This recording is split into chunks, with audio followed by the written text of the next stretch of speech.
Hello and welcome everybody to another edition of the Fantasy Results Show. I am your host, JBlaze39. You can find me at Twitter at JBlaze39, and brought to you by DailyDraftAnalysis.com, your one-stop shop for all things current and up-to-date information. And news and notes, projections, and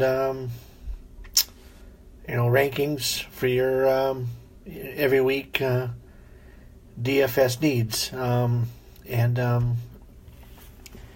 just some straight talk. This is I'm just a normal guy that is doing what I can here to provide some good information for my subscribers, and I'm not going to be blowing smoke up at anybody. It's just straightforward. This is who I like, and no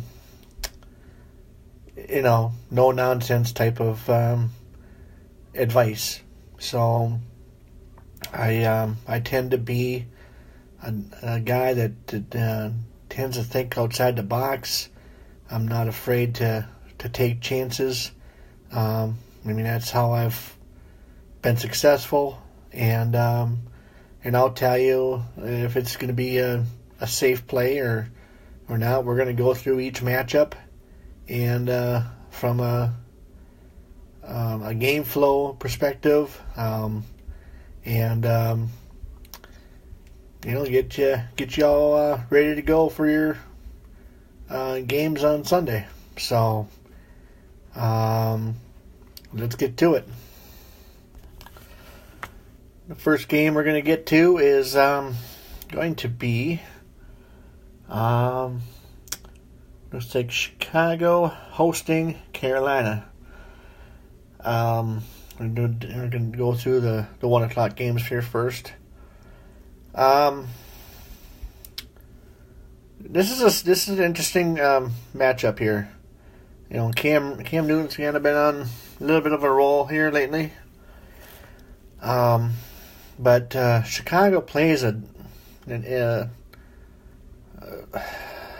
sloppy type of game. Whether a lot of, what I see happening in this one is, the game total is 40.5. With team totals of 21 for Carolina and to 18 for Chicago. It's a 3-point spread, I guess. So Carolina's favored. I see this as there's going to be some gadget plays in this game, I think. To be honest, I like both defenses in this game. I like Chicago's defense from a tournament perspective. They're cheap. Cam has been known to throw up a clunker here and there, and so in Chicago does being at home. They held Pittsburgh, at bay and actually beat them a few weeks ago. So that's starting to look like a pretty good win. Chicago's not that good of a team, but then again, either really is Carolina. I guess from Carolina's side, if you could do Cam Newton. He has the upside to put up some great numbers. He just hasn't shown it. I don't trust it. If you want to throw in and throw one dart at this for if you're playing 100 lineups or something. Well, take a shot. Who knows? If you do, I'm gonna pair him up with Devin Funchess, or try to get all the scoring. From either Cam Newton or the running back. His name is escaping me right now. The rookie running back from Stanford. Shoot, hold on here. Let's see here. It is Christian McCaffrey. That's the only one that I like him a lot in this game. So you could pair Newton up with McCaffrey. This is very risky. Only in large GPPs I would take one flyer at. But it's a high risk, high reward type of play. But like I said, I like Chicago's defense in this game. So from the other side, maybe a safer bet would be to take Jordan Howard and pair him up with Chicago defense.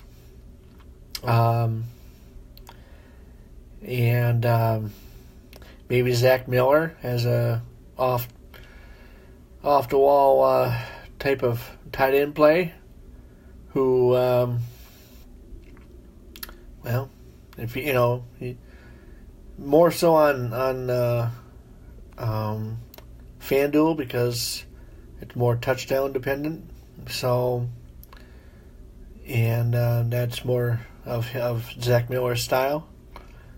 I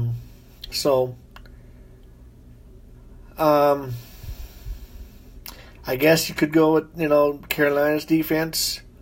Going against rookie quarterback, but Trubisky's looked pretty, like he can hold his own. So he's got some mobility. So I see a 21-19 type of game, or 16-13. Sloppy type of game in this. So. Not a whole lot to like here. I think the total's at 40. I think they're playing to the under. So let's move on to better matchups here. Next we got Cleveland at home against Tennessee. Now on this one we got. To be honest, I really like this one. This is one of the higher totals of the week. At 46.5. The spread is Tennessee's favored by 6. Their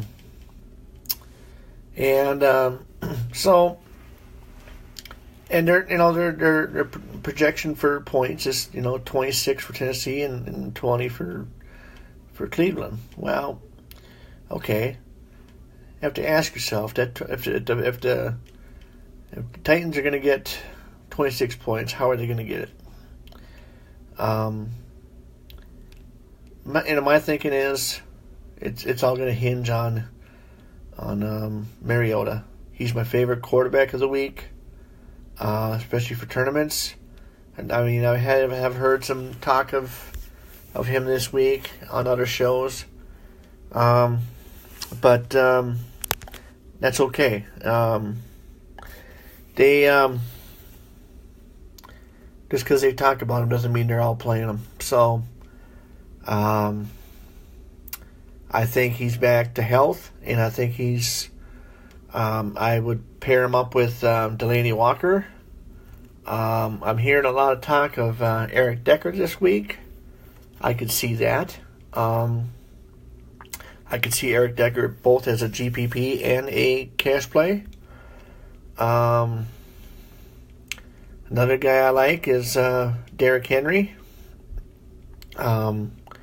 He is the guy they lean on in the fourth quarter. So if Tennessee's ahead, they're gonna be pounding the rock with Derrick Henry, and he is someone that has the potential of putting up some good numbers. So another game. Let's see here, Cleveland side.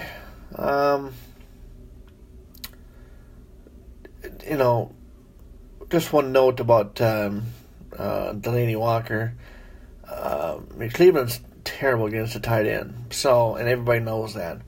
His price tag is high, but this might be a case to pay up to be contrarian.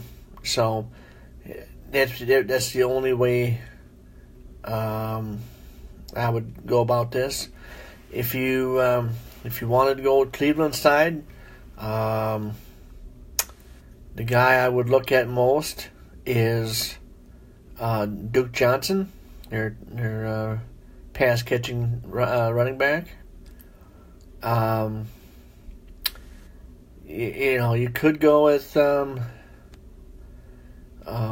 Ricardo Lewis. Actually, there was a stat about Cleveland that I saw here recently that was very intriguing. Here, hold on. Well, let me see if I can find it here. It's okay.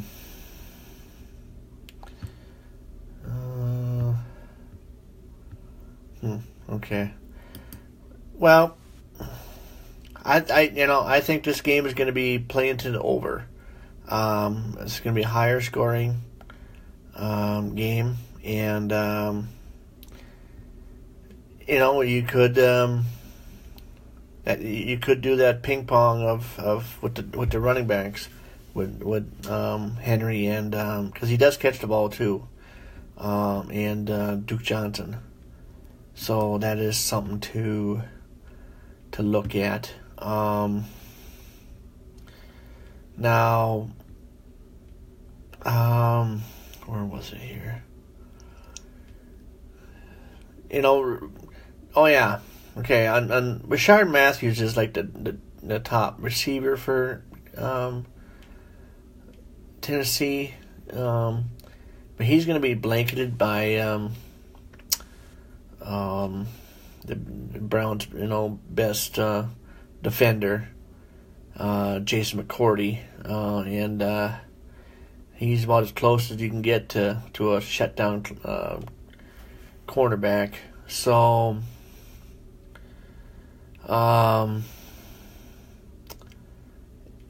it's the only guy Ajuko might be a sneaky tight end play. I don't like it, but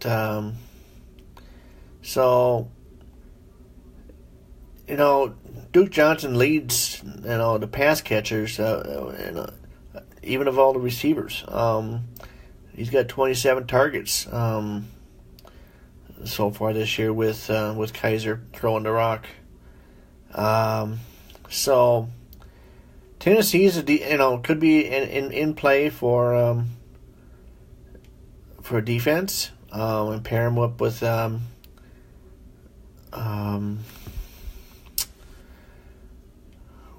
Henry. So God, I'm getting old. I can't remember people's names.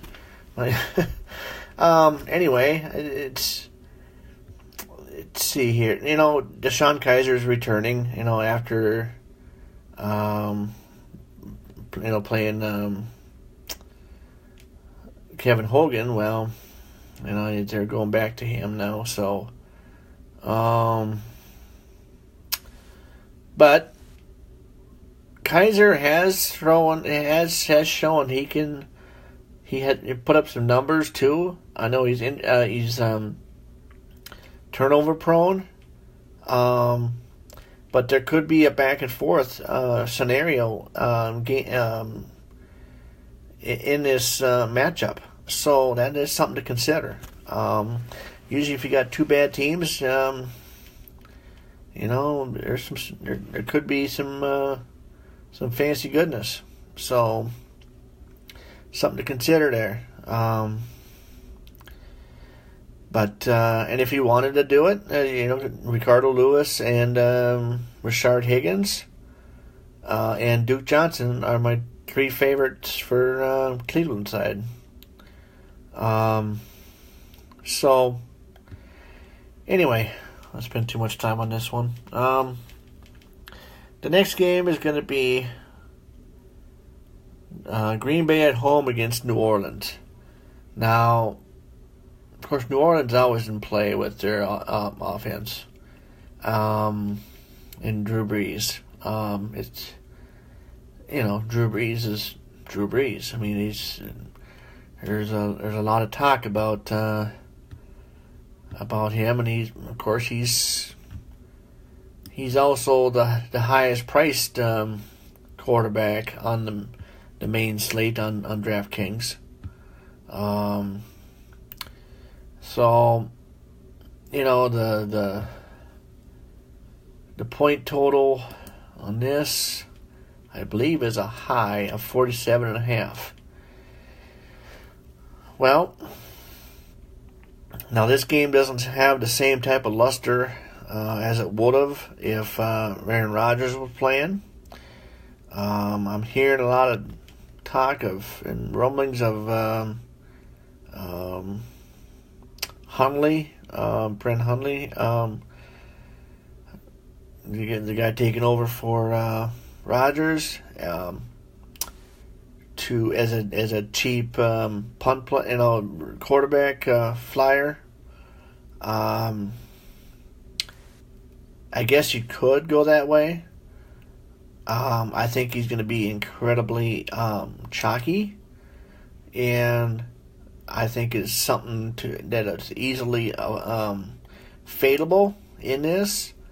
I don't see a whole lot of offense. I think this is going to be a lower scoring game than a lot of people think.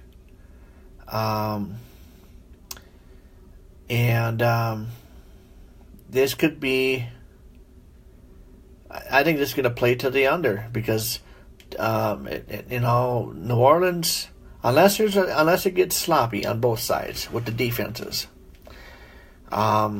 which is possible. So now, both running backs for New Orleans are in play with Ingram. He's my favorite of this, but I think he's going to be incredibly chalky, and I think he's going to be. If you are going to go that route, pair him up with the Saints defense. Why not? Their defense is not from. They're not going to shut them down, but they're an opportunistic defense and scoring type defense. So it's they're big plays. So that's something you could look at. That's what you want. They had 30 points last week. Are they going to do it again? Chances are no. But, if they get 15 to 20 points, even 12, is enough to be the top defense this week, So that's something to consider. I don't like Green Bay's defense. Their pass defense is horrible. But I also don't like Michael Thomas this week. I think he's going to get targets. I just don't think he's going to get the stats because of his matchup, and they're going to funnel a lot of coverage over to him, and it's too risky. For cash, no way. for GPPs, okay. I mean, anything's possible in GPPs. He could go off and get 2 touchdowns and 150 yards. We don't know. If you are going to go that route and pair up with, Brees, if you take Brees as your quarterback, pair him up with Teddy Ginn. He's the big play guy. He's going to be getting a better matchup. That's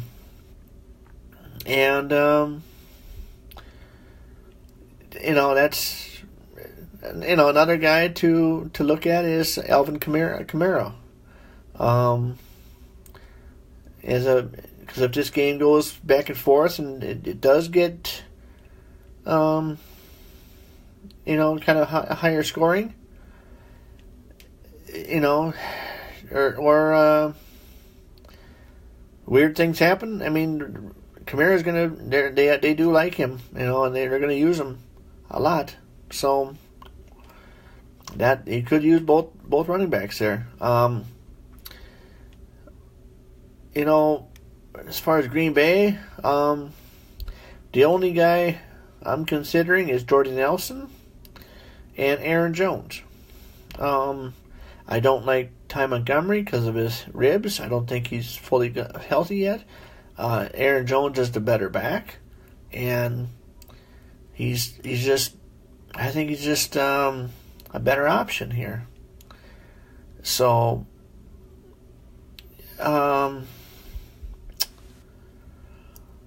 that's what I got for this game. It's not. I mean, I want pieces of it just in case. But I'm not going to go crazy with this game. A lot of people are, and I'm going against that. I just have a weird feeling about Green Bay seems to play to the under, and I see this as a, maybe a 24-16 game, 17. Maybe, and if it gets to be a defensive sloppy game, which is possible, because there is. I'm not sure how the weather's going to be like in Green Bay, but here in Minnesota, it's raining here right now, and usually that rain, carries over there. So, by game time, there could be some rain falling down, which is going to affect the game. So, just something to consider. So I haven't seen the forecast there. I'll have to look into that better, but that could slow down the offenses. So the only thing is with Green Bay, with Huntley, is he does have some scrambling ability. So that's something to consider. So if you want to throw a dart at him, yeah, well, go for it. He's just going to be highly owned. So, but that's not an area I'm going for myself. So, but that's not to say it couldn't work out. It's not my favorite play. Based on what he did against Minnesota. Then again, Minnesota's a different animal too. So, and that was a division game, and he was kind of thrust in the mix. So, we'll see. The next game we're going to talk about is the Miami Dolphins at home against the Jets. It's got the lowest point total of the week at 38.5. Miami's favored by 3. And this is a game 38. I think this game is a little is going to go to the over, and both defenses are in play, but it just looks too easy just to pick, and it's something doesn't sit right with me on this game. I see that. From the Jets side, What was it, Hoyer? No, what was it? Gosh, my the Jets quarterback. Was it Brian Hoyer? I think. Josh McCown. There we go. That's one of them no-name guys. But anyway, I saw an interesting stat that he's put up top 15 stats in four of the 6 starts this year. And he's actually put up even better stats lately. If you are going to use him, go with Severian Jenkins, Austin Severian Jenkins. Say that fast 3 times. It's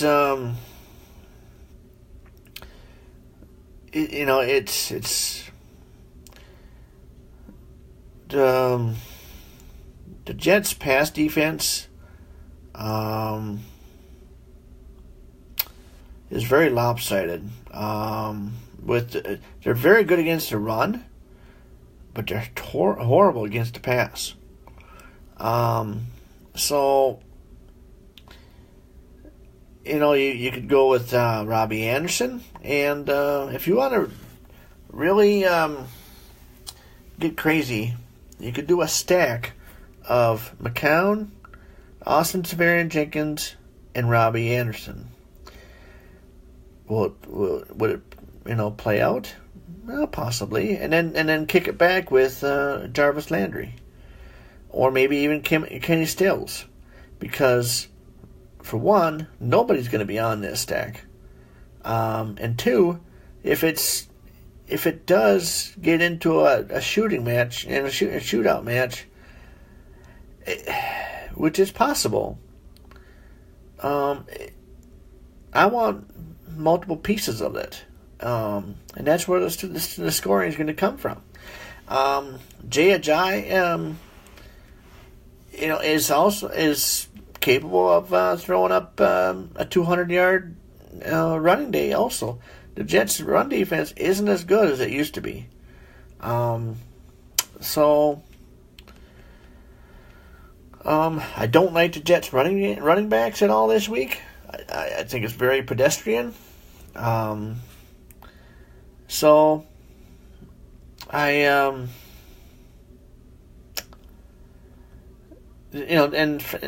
Jay Cutler, well, who knows what you're going to get from Jay Cutler. So, I mean, you could get 300 yards and 4 touchdowns, or you can get 100 yards and 4 picks. I mean, it's the epitome of GPP quarterback.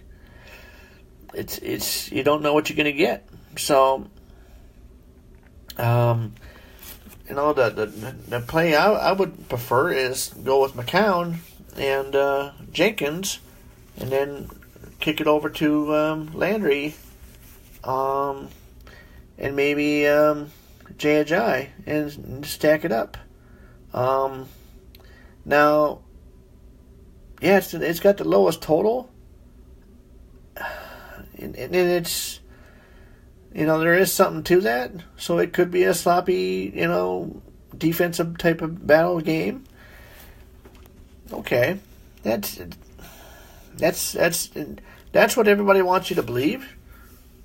But I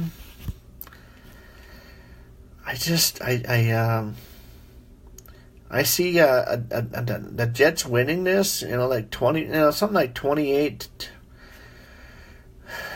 25, 28, 21, something along those lines. So that's where I'm going. That's it. This game is, if you want to target this game, and it pans out, you're going to win GPP. It's the ultimate contrarian move. But there's a lot of risk involved. So it doesn't sound like Devontae Parker's going to play. So that's something to consider too. I don't. So that opens up more catching for Jarvis Landry and Kenny Stills. So anyway, let's move on here. The next game is going to be, actually, before we get to the next game, I'm going to take a short break and clear up my throat here and take a drink of water, and we'll be back. And you're listening to the Daily Draft Analysis podcast, the Fantasy Results Show is what I like to call it. The pod that produces results. So, with your host, JBlaze39. Thank you. And we'll be back in a minute here. Welcome back to the Daily Draft Analysis Fantasy Results Show. And brought to you by DailyDraftAnalysis.com. And when you sign up, you get a free month to check us out and see what you think. So it's one of the best values in the market out there. So check it out, DailyDraftAnalysis.com. So anyway, let's get back to the games. The next game we're going to go to is the Rams against Arizona. I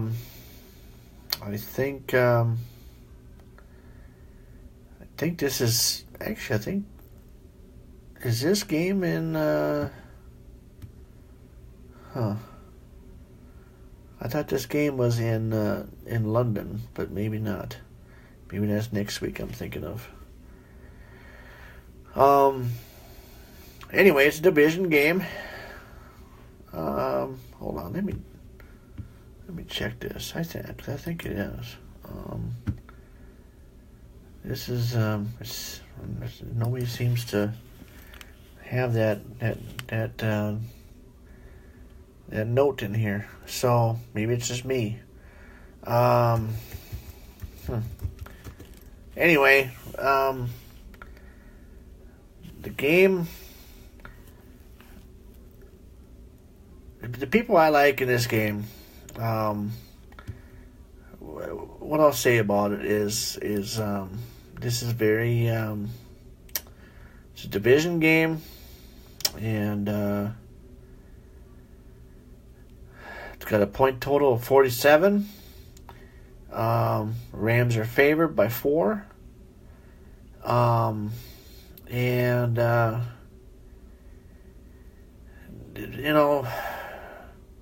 this is a week where I'm jumping. Arizona featured Adrian Peterson last week, and nobody saw that coming. With 26 carries. Well, yeah, we missed the first station. We missed it. We missed the start of that. That. But let's jump on board here. Before the price hike really hits. It's a better matchup because the Rams are prone to running back production. So, and Adrian seems to be rejuvenated and getting the opportunity. So, let's ride that horse.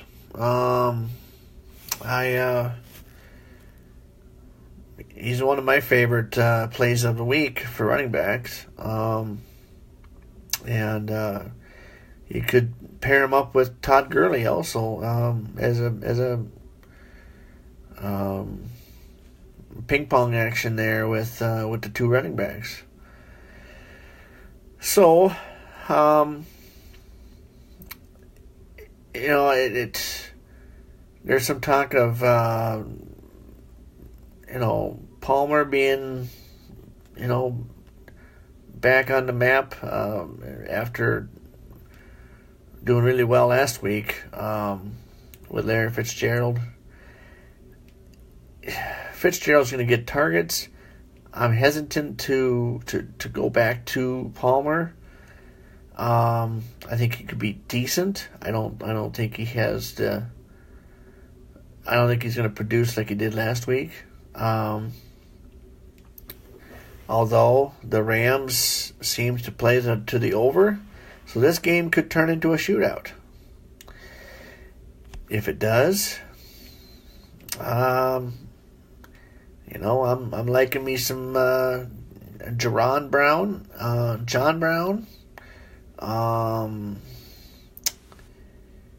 and Carson Palmer. So I mean, the thing is, the Cardinals' defense, when it comes to on the Rams side here, is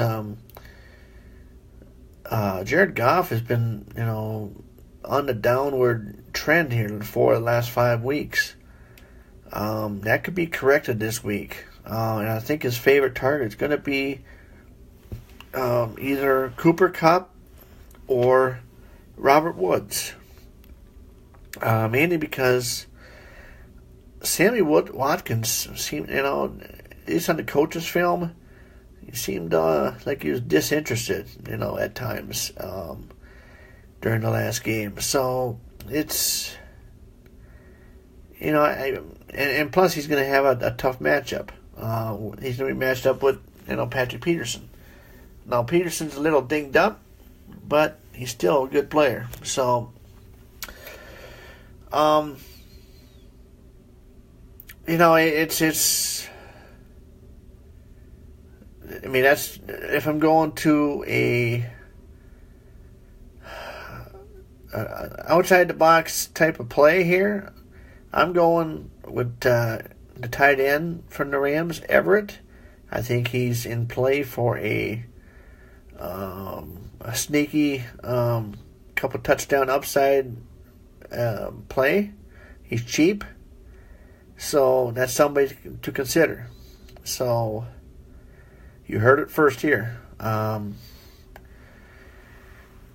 Everett is his last name, tight end for the Rams. So,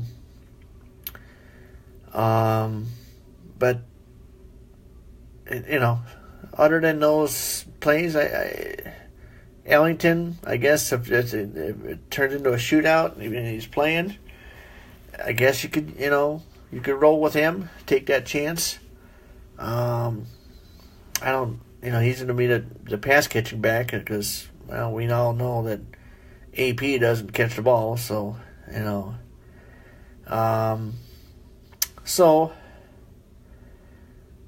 there's that. So let's move on. We're going to go to Buffalo and Tampa Bay. Now, I believe this is in Buffalo. Yes. So, I like Buffalo defense this week. I like to pair him up with LaShawn McCoy. I also like this Nick O'Leary. He was he's the tight end for the Bills. He was on the field for like 75% of the plays after Charles Clay went out, and I think he's still out this week. So there's no point spread on this one yet. That I can see, it's more of a pick'em type of game. Looks like James Winston is going to try to play through that injury he's got. So, it's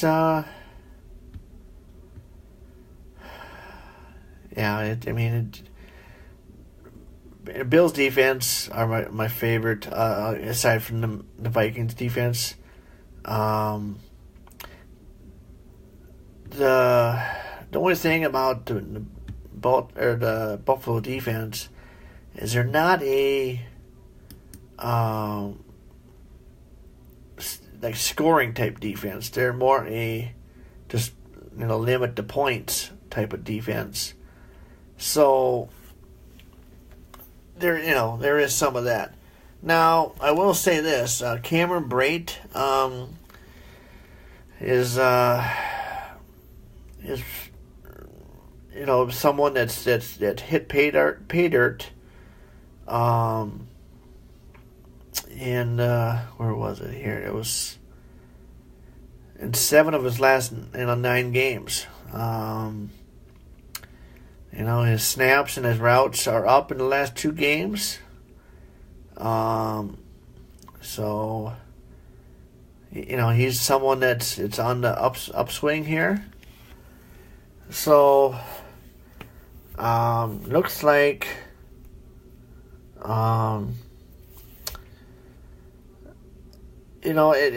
if you're gonna play somebody from the Tampa Bay, I would go with Deshaun Jackson, because Jackson's been on fire lately. He's gotten at least 100 yards in 3 of his last 4 games, and he's going against a cornerback that's just coming back from a groin injury. Well, I like to pick on receivers that are going up against guys recovering from groin injuries. So it just seems like an obvious choice here. So, but and also someone to consider is Adam Humphries as a sneaky play. He's caught six passes in 3 of his last 4 contests.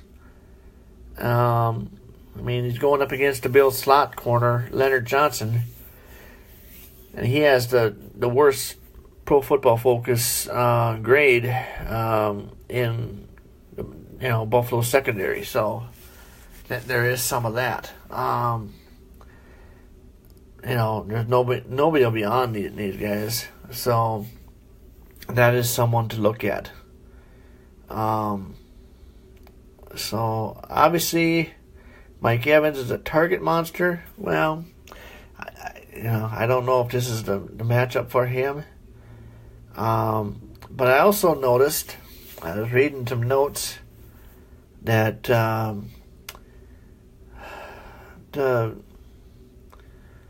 Doug Martin, since he's come back from his suspension, has been on the upswing here.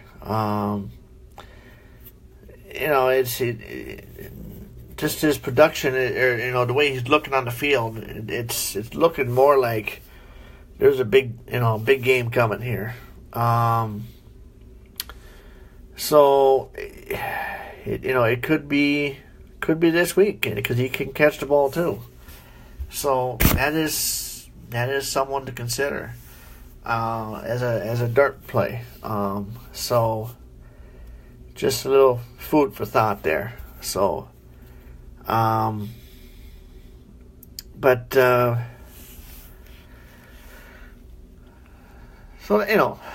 it's that's something to consider. And I could see this playing a higher scoring game, actually. Like a 27-17 type of game. Tyrod Taylor is someone, if you want to do a game stack on this, what you could do is from a construction aspect, is go Tyrod Taylor and LaShawn McCoy. Pair him up with Nick O'Leary, and then come back with Deshaun Jackson on the other side. And, and possibly Doug Martin, although I like Deshaun Jackson better than Doug Martin, but, you never know. It could also work. Moving on. That's going kind of long here today. Next we got Minnesota at home against Baltimore. This game is kind of pulls at my heartstrings because these are my two favorite teams. And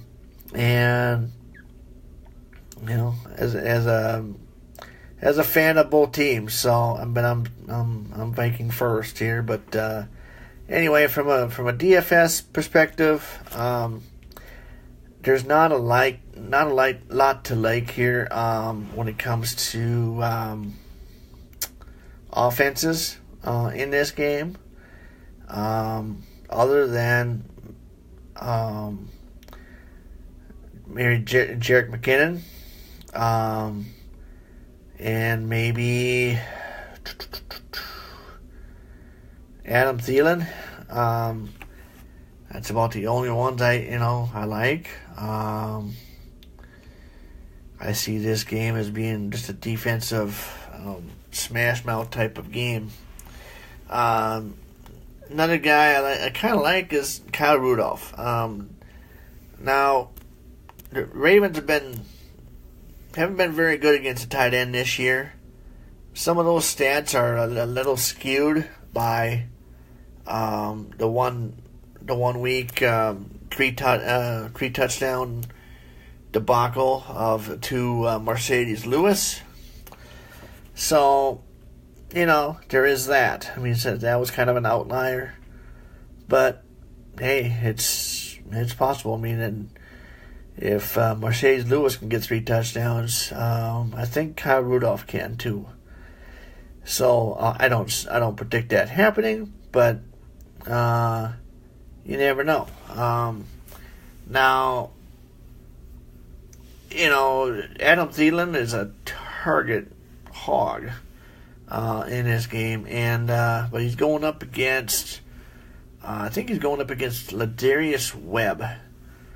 He's a pretty good cornerback in the slot, so that's something to consider. Now, Thielen's still going to get his targets, I think, and he's been pretty, really good actually. And he, he had 13, targets last week. So, in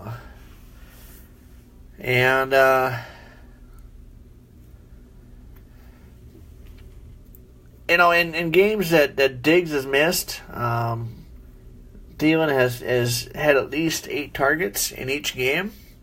So there is some of that. So I don't think Floyd is going to play, Michael Floyd. Now, totally outside the box. If you really want to take a deep dive, a guy that possibly, that home run type of play, you could go with Laquan Treadwell. Now, he proved last week he could catch the ball. He made a circus catch. It was pretty good, pretty impressive. So, it's not for the faint of heart. This type of play, because he hasn't proven anything yet.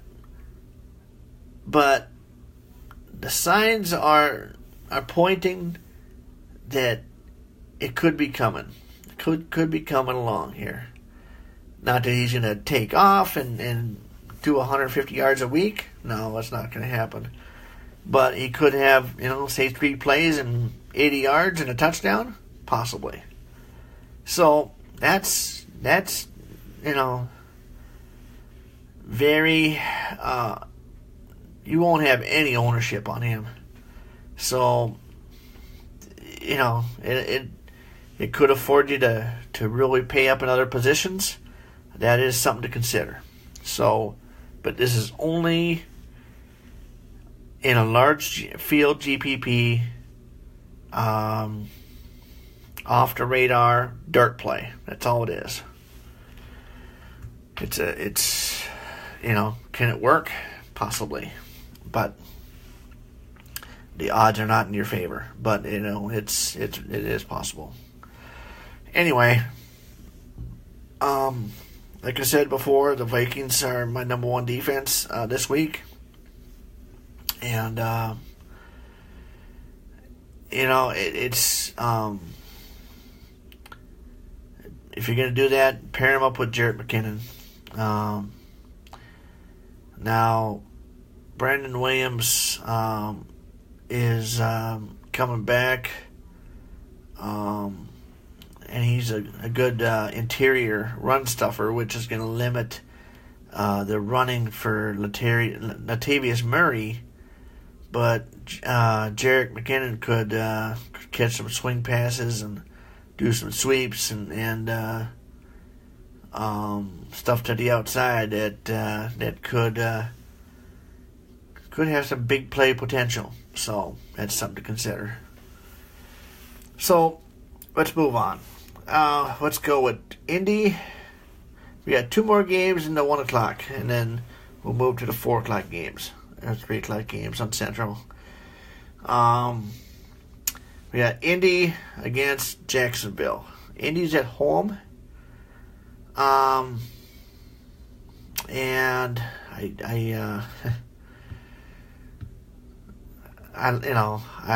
like this. There is a chance.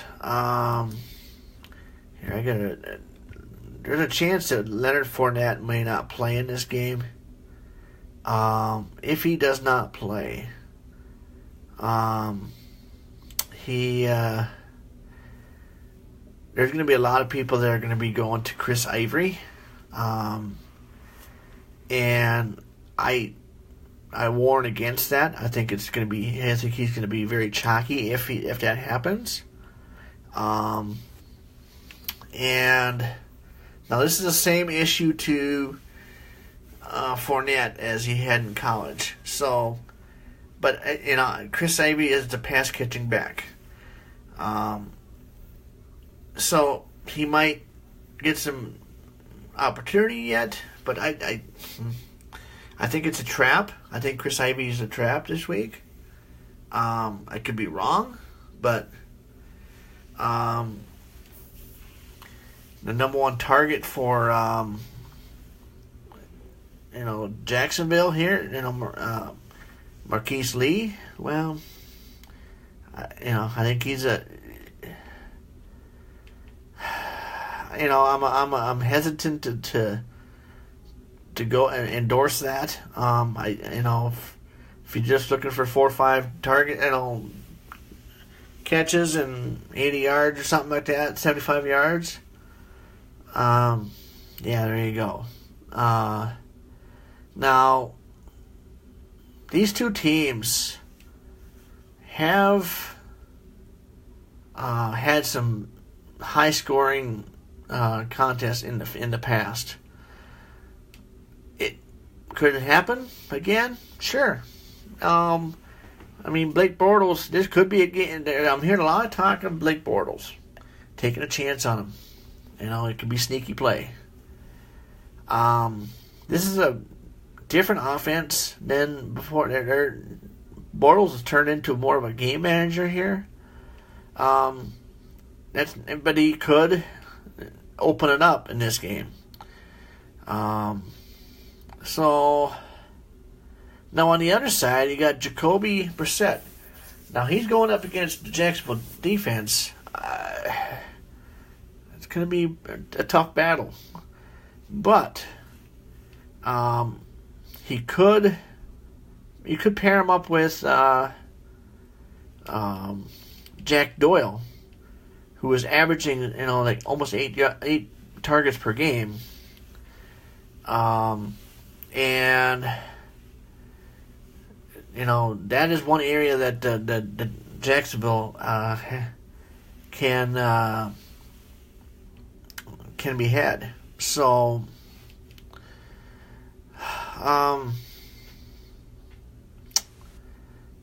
if you're going to go that route, one thing to consider here that I've been reading is that Robert Turbin is out, and that's going to bump up the usage of both Frank Gore and Marlon Mack in this scenario, because I'm breaking this up because Jacksonville's pretty leaky against the run.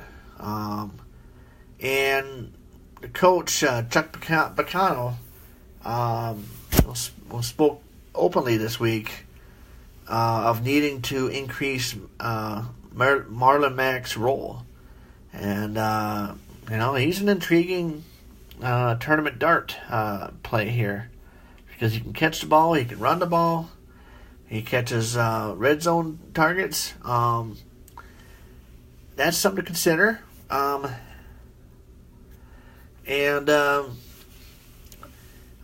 don't like T.Y. Hilton this week. I mean, he is the number one guy, but he's going to be blanketed by Jalen Ramsey. That's a battle I don't want to pick on. So I'm off of T.Y. Hilton this week. If you want to take a deep play, you could go with Dante Moncrief. Even that I wouldn't do. There's better options out there. So, but the guy I like a lot if Fournette is out is Corey Grant. He's a cheap dart play. He played very well, in the preseason. He showed some moments of explosiveness. So, I think he might be the better option if you're going to go with the Jacksonville running game and pair him up with their defense. That's one of my favorite plays of the week, and so that's something to consider. So, I see this fair. The point total is like 41. Actually, I think it's 43. Yeah, but it's inside. It's gonna be a fast game. On the track. In Indy. So that's all speaks to it's going to be a higher scoring game. So I guess Alan Hearns could be in play also. So, but that's only if you want to game stack this one, and it could be an option. So, the next game we're going to go to, this is the last game of the early games. Pittsburgh at home against Cincinnati. These two teams usually just kind of don't do a whole lot offensively. Both defenses are pretty good.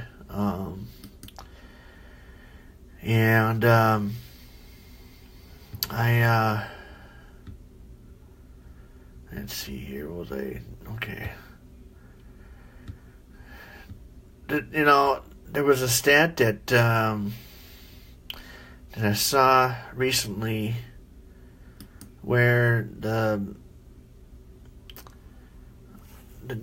number one receivers for each team has been limited to very pedestrian games. But these are also, I mean, anytime you got AJ Green and Antonio Brown, they can go off anytime. So it doesn't matter. This could blow up too. AJ Green has shown that in bad matchups even he can have a blow up game. Now I'm hearing that what's his name? Adam Pac-Man Jones might be out for Cincinnati. He was the guy that's gonna would be on Antonio Brown. That could open up some things for Brown. He's of the top targets out there, top high price guys out there. He's my favorite. I'm finding a way, any way to get him in, and in some lineups, I am pairing him up with AJ Green because of the value I'm finding at other positions. So, and if you want to really get contrarian, I mean, you could go, Big Ben, and Antonio Brown, and then come back with AJ Green. Seems kind of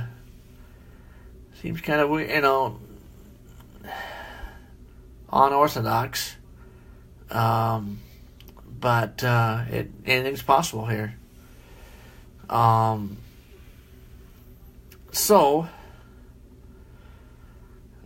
a few weeks ago, Tyler Kroft had a big day. Now, that was matchup dependent. So in here, I think Kroft could come into play as a sneaky play at tight end. So obviously Le'Veon Bell is someone that's kind of hitting his groove now, but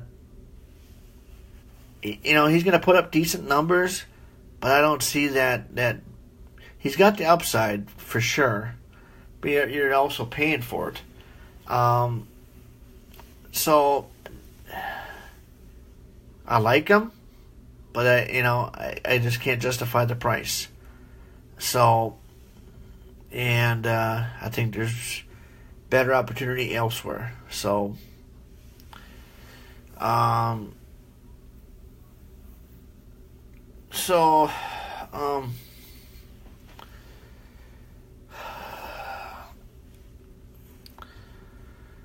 let's see here. Looks like Le'Veon Bell is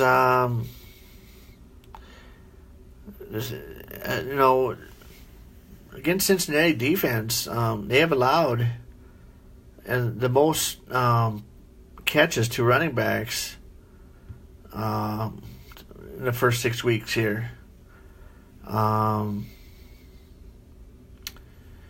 But of course, he's always a injury risk. So. But it's you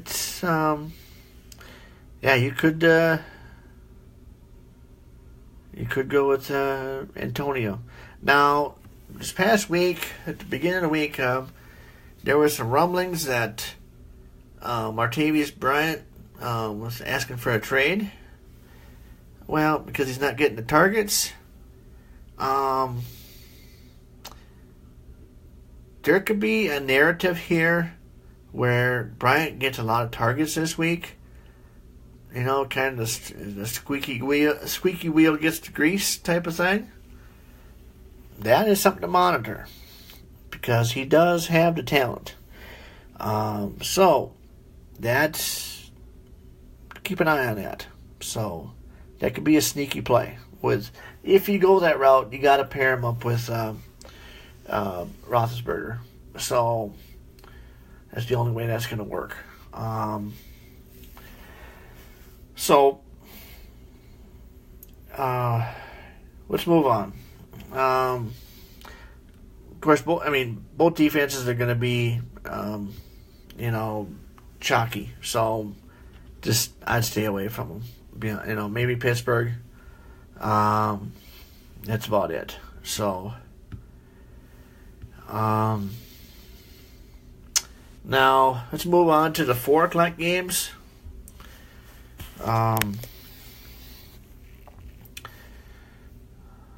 Let's see here. We got San Francisco at Dallas, or at home against Dallas. Now, I'm just going to wrap this up here and say, play your Cowboys. Zeke, Dak, maybe Dez. The guy I like for Dallas is more than Dez is Cole Beasley. And the other thing is, for San Francisco, you could go with one stack I've seen intriguing to me is C.J. Beathard, the quarterback for San Francisco, and his tight end, Kittle. That is, they played together and they were teammates in college. And that's a narrative that could work.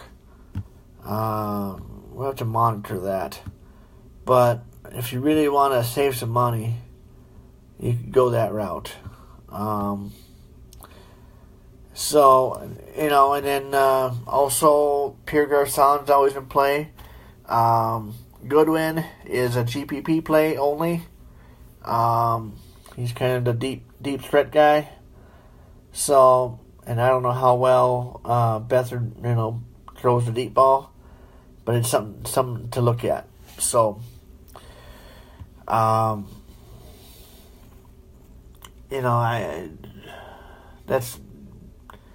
that's all I got for that game. Just the Dak he's very cash safe. His most cash safe quarterback out there right now. His floor is way high. It's very high. So, all right, moving on. Let's go to the LA Chargers at home against Denver. Now, this is an easy one for me. I'm fading a lot of this. I'm fading Rivers. I'm fading the receiving game. I don't want anything to do with the Chargers receiving game this week. Keenan Allen just got dinged up in practice on Thursday, the way it looks. The only guy I like in the passing game is Hunter Henry. And because that is one area that Denver has been victimized. So, as far as Denver, you could go with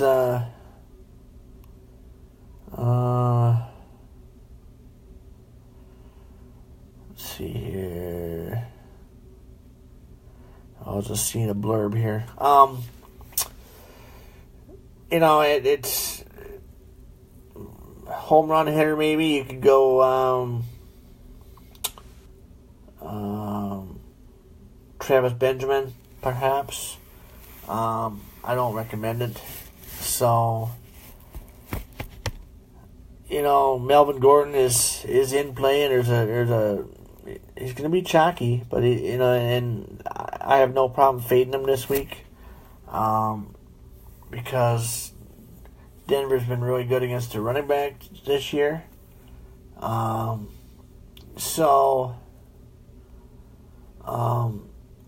He's very touchdown dependent this week. He's going to get the opportunity.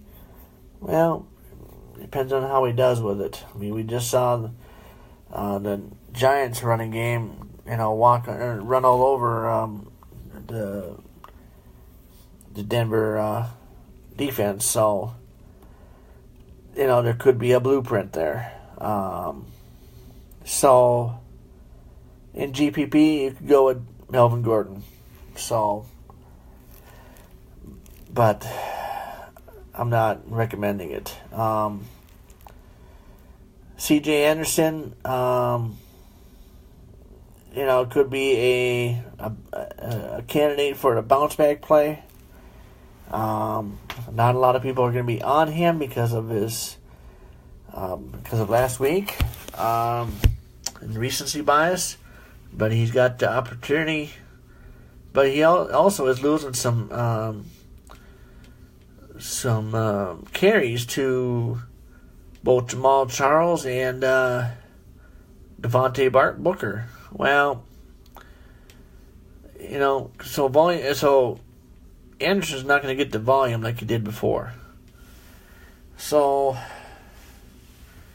now the Broncos will be out without Emmanuel Sanders. It's Demaryius Thomas going to be blanketed by the Chargers' best corner. He's very good. Hayward. What's his first name? Gordon Hayward? No, that's a basketball player.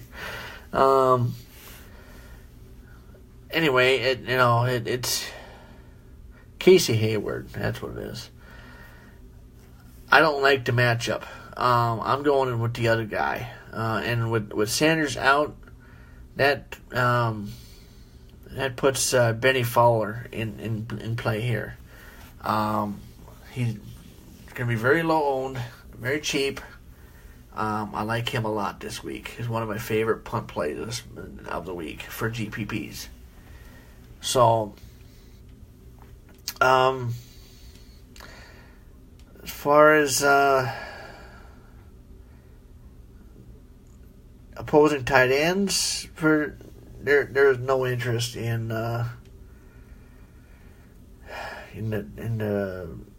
like Virgil Green or AJ Derby. No way. No, not touching those guys.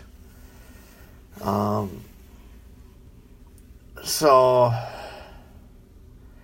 now somebody that could be a super sleeper in this week could be Jordan Taylor from the Broncos.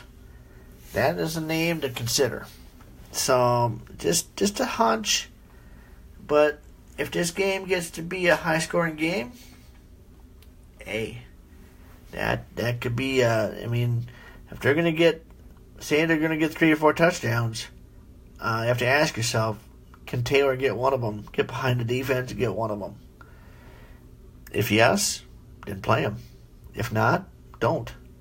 It's that simple. But he has that opportunity. So all it takes is 1 or 2 plays, and he makes value. So that's all you need from someone like that. He's going to be minimum priced, so something to consider. All right, what do we got here? We got 3 games left. All right, let's take a break, and I'll finish up the last 3 games and get a drink of water here. You're listening to the Fantasy Results Show with JBlaze39 at datadraftanalysis.com. I'll be back in a second. All right, welcome back. This is to the last 3 games here. This is the Fantasy Results Show. I'm your host, JBlaze39, and brought to you by datadraftanalysis.com. The last 3 games are not going to be. Actually, the last of the game here is going to be on the last game of the late main slate for DraftKings here, at least. And that is the Giants at home against Seattle. Seattle's going against, going across 2 time zones. But it also is a later game, so I don't know if that comes into play too much. But as a whole, this game is going to be ugly. If you wanted, go with either defense, personally, I would prefer the Giants' defense, mainly from a salary saving aspect, and because they're at home, it's going to be a lot of ball control offense. On the Giants side, this is going to be easy. I'm not playing Eli. The only 2 people I might have an interest in is Evan Ingram, who's been a target monster here lately. He's acting like a wide receiver. And then Darkwa. Orleans Darkwa. And they have Seattle's run defense has allowed almost 5 yards a carry to running backs. So that is something to look at. Because none of the receivers last week was amazing, because the Giants win without any receiver topping 15 yards. So I'm not taking any wide receivers here. And then it's on the other side. The only other play here that I have interest in is Jimmy Graham. I think he has 2 touchdown upside, and of course he's always in play. He's Jimmy Graham. Come on. But he's the only one I have any interest in. Now Doug Baldwin, there's talk about him. No, I don't have any interest, because he's going to be covered by Janoris Jenkins, and the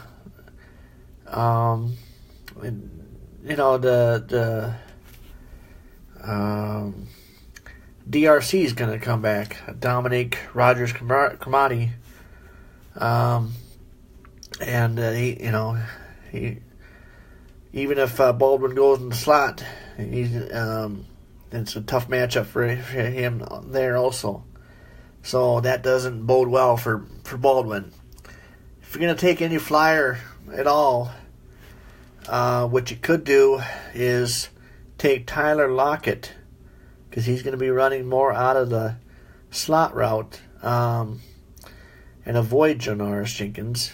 And then, so you have maybe two slot receivers.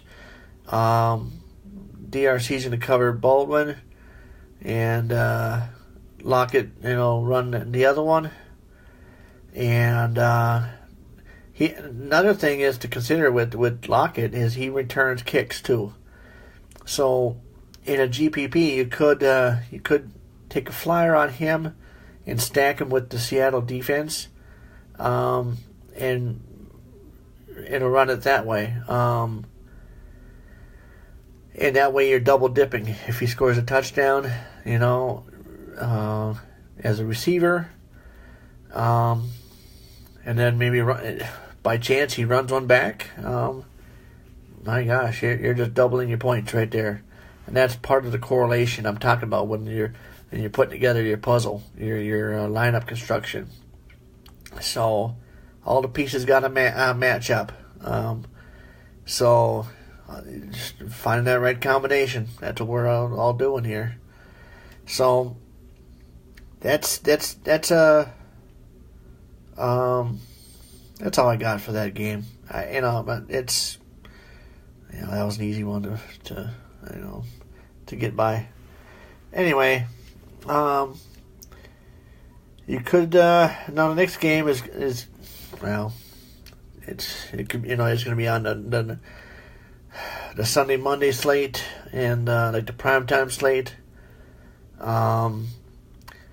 There's going to be a lot of people on this game. Atlanta at New England, Super Bowl rematch. So, this one, Tom Brady is, he's Tom Brady. He's the GOAT.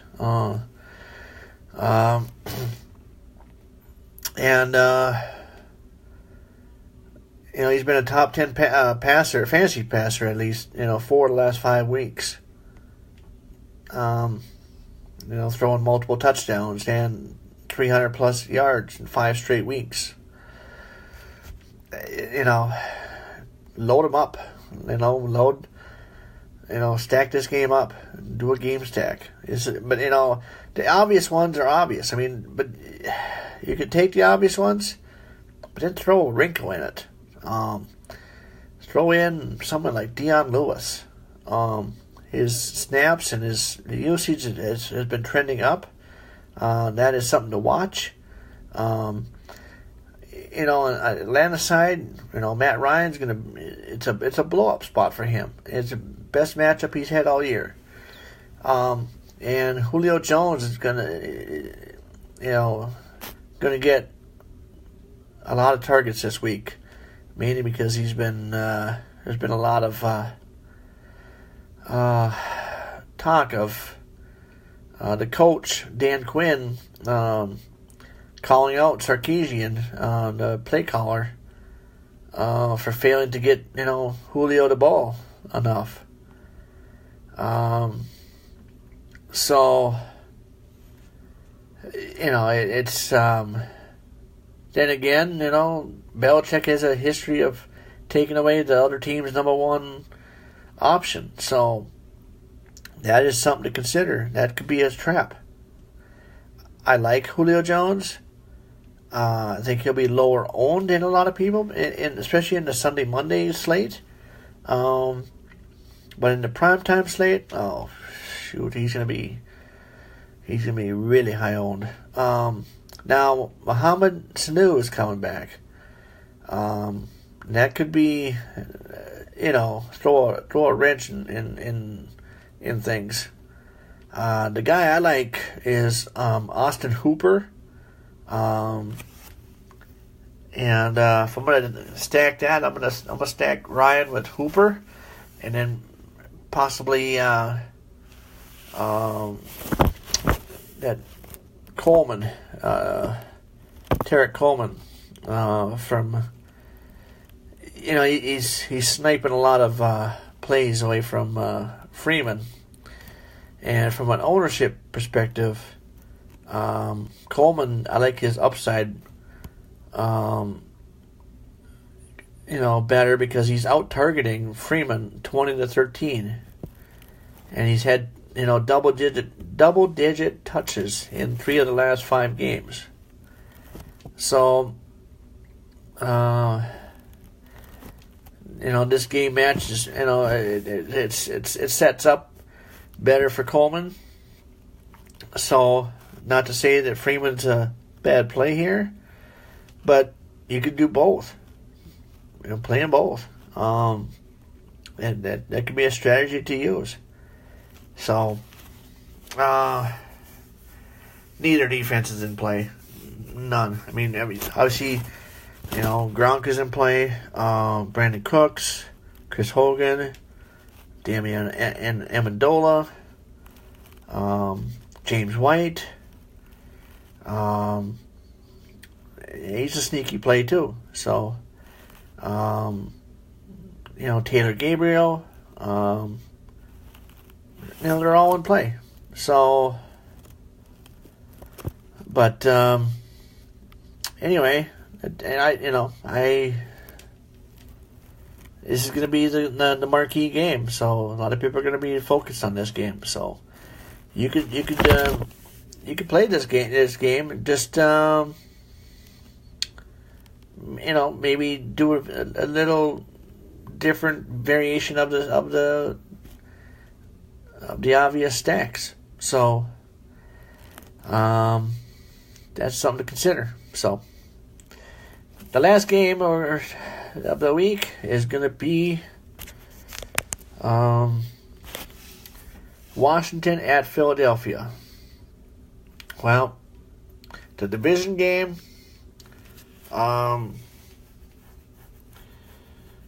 Kirk Cousins is on fire. Carson Wentz is on fire. Something's got to give. Josh Norman not going to play.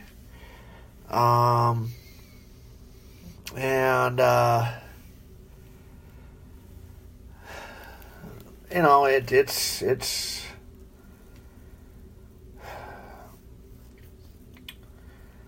what to say here. Chris Thompson's probably the best choice for running backs for Washington.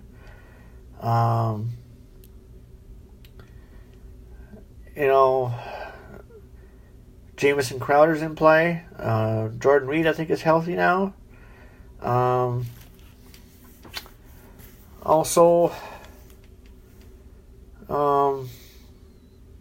Vernon Davis has outproduced Reed also lately, so that's something to look at there.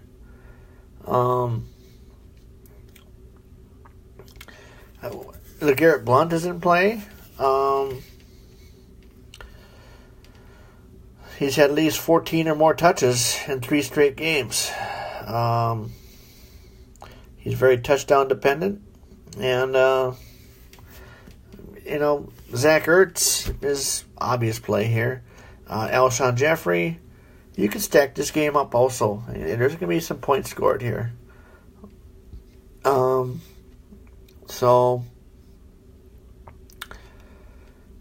think the Eagles are favored by 5.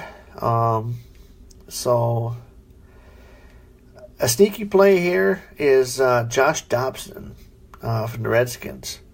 Not a lot of people are going to be on him. He has the upside, so that's something to consider. Eagles defense is in play. From a fantasy points anyway. I mean, even though both quarterbacks, this is going to be back and forth. But there could be a pick six or something like kickoff return or something like that is going to jade some of those stats.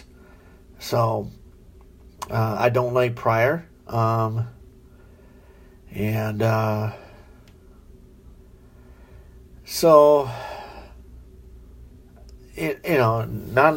nobody's going to be on Josh Dobson, or Doxson. So it could be worth noting to take a flyer on him just to as a dart play. He has caught touchdowns the last couple weeks here, so he's kind of a boomer bust guy too. So anyway, that's all I got for this week. Let's go win some money. And just remember, guys, when you're building your lineups, correlation and a jigsaw puzzle, it's all got to match. And one thing about your when you're selecting your contest that you want to play, single entries are best. And I just build your contest with safety, with cash games. Your double ups, triple ups. Do some of your boosters, your 10x boosters.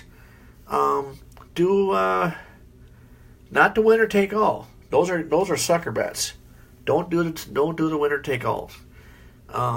But your top 10, top 50, top 30, win, like $30, $40, $100, whatever. those kind of games, we have lower amount of people, 40, 50 people, 100 people. Those type of games, those are the ones to load up on, and you don't need to go crazy with those as far as your lineups. Just build a safe lineup, and chances are, you're gonna do well with them, because a lot of people try to overthink it, and they really end up shooting themselves in the foot. Don't overthink this. This isn't rocket science. So, just, if you have questions, just, let me know, and I'll do my best to help. And, anyway, that's another, I'm here. I'm here to help you guys, succeed. So, let's go win some money, and, hey, let's go take down a tournament. How about that? Again, you've been listening to the Fantasy Results Show with your host, JBlaze39, at dailydraftanalysis.com. And I thank you for your time, and it's good luck, guys. Thanks.